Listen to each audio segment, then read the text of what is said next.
and I lift on this one and I don't get it. So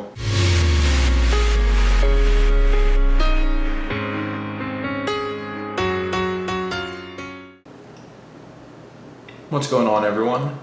I'm here with a month later progression of my 1 rep maxes, and I'm doing this because I'm changing up my workout program and I kind of want to know where I stood so that way I can get the right weights for my next program and make sure that I'm actually pushing myself for what I should be able to do. I'll go over that a little bit more after the lifts, and enjoy the commentary and the lifts. So starting out with bench press, 185 is a little bit below what my previous 1 rep max was, so I just did it for a few reps just to get used to that heavier weight. Moving on, we're at 205, same as my 1 rep max from last month, and easy, down and up. Now we're on to 215, pretty much same thing, just a touch and go on the chest. Basically gym lifting, not competition lifting. Back up to 225, finally hitting 2 plates, and that was a slow lift, but went down to the chest and back up. So again, gym lift, nothing competition worthy. And then at 230, same thing, pretty slow going up. And at 235, unrack, drop it down, lift, lift, lift, and I don't get it. So that's why I have those bars there. So that way, if I fail a lift, I can set it down on the bars, roll the bar down to my stomach, inhale, and slide out the side of the bench so I don't crush myself and I don't damage the floors. Moving on to deadlifts, started at 225. Again, it's just a few reps to get warmed up for the later lifts and get myself used to the movement. I think I do about 5 here, and 225 is below what my usual working weight is for any sets. Next weight, this is sitting at 275 just for a single, a little bit heavier, and just getting used to a bit heavier weight. You can see me switching to the over-under grip because this is 310 pounds, the most weight that I can actually put on the bar. And I'm going for max reps because I don't have any more weight to add, so I have to just do multiple reps on this weight.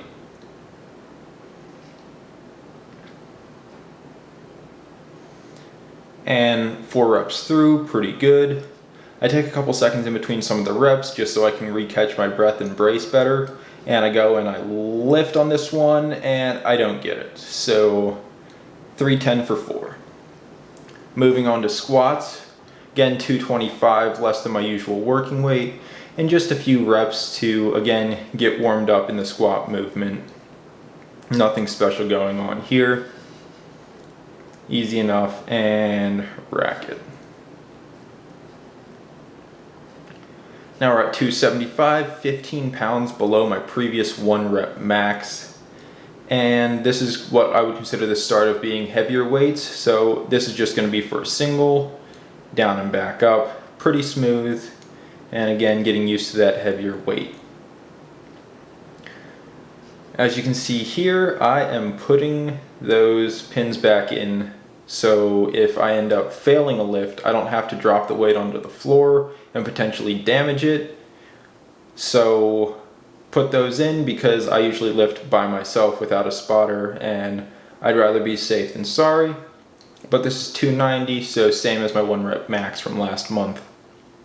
And again, this is just going to be for a single because I still have extra weight to add, unlike with deadlifts.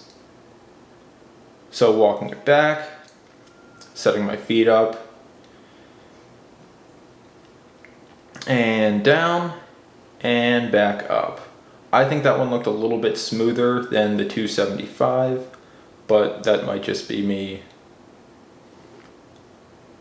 saying that. Now, for this one, I believe we are on to 300 pounds. Yep, that'll be 300.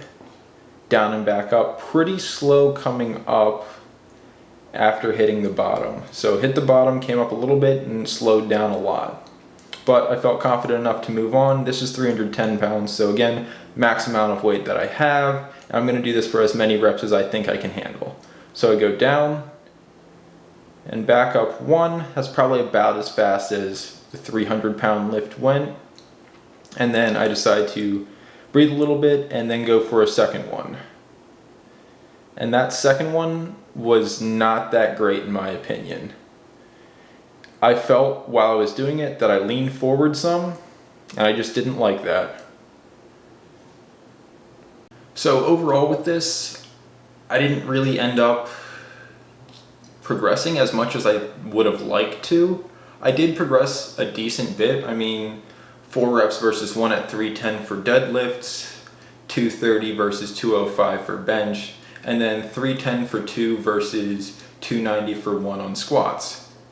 But normally I probably wouldn't do 1 rep maxes this close to each other, but I really needed to see where I progressed to in that month because I'm just getting back into lifting again, and I'm going to be able to consistently, for probably the next couple months, lift a decent amount more weight just because I'm getting back into lifting, and I still have a lot of building back up to where I used to be than what I have right now. So I figured that'll taper off after a couple months, but I need to know where I was now so that way I could push myself in the new workout that I'm doing.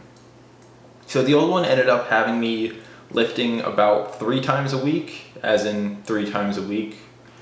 And it was pretty much a full body workout 3 times a week, which wasn't bad, but it's kind of a push-pull legs, but you also do, if you're doing a push day, you'll do like a leg exercise and then a pulling exercise as well, in addition to your regular push workout, just to get a little extra volume in your other lifts. So I'll do like front squats on a push day, as well as, let's say, like face pulls, and then I'll do bench, triceps, stuff like that.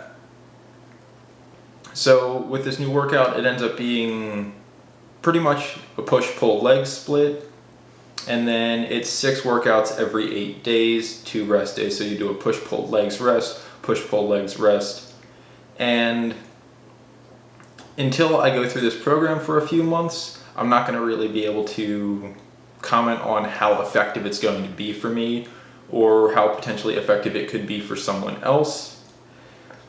But until that point, I think this is a workout I'm going to be sticking with, and it's going to mess up some of my runs a little bit just because with that I'm stuck with having to work out potentially on the day I'm doing running, so I might not be able to run as hard on the days that I'm lifting as I would if I had a day off. Like with the 3 days a week, I could always work a day and push it off till Thursday instead of doing it on Wednesday. But with this, I can't really push off a workout because it messes up where the rest days end up falling, and it doesn't fit into a regular 7-day week. I also am not particularly focused on just the running aspect. If I wanted to solely improve at running, then I would run more, and I would run more than once per week, and I would make that my focus. But I like weightlifting, and I like training like that, so that's why my primary focus is on lifting weights rather than putting it into running, because I want to look good, get stronger, and just be happier about meeting the goals that I have. So that's why I'm focused a little bit more on lifting than the running, but I'm still going to try and hit those run workouts hard each week and focus on getting those 26 runs to an excellent. Hopefully by the end of 6 months, I'll be able to get my run time down close to 9 minutes. So until next time, have a good one, and your mileage may vary.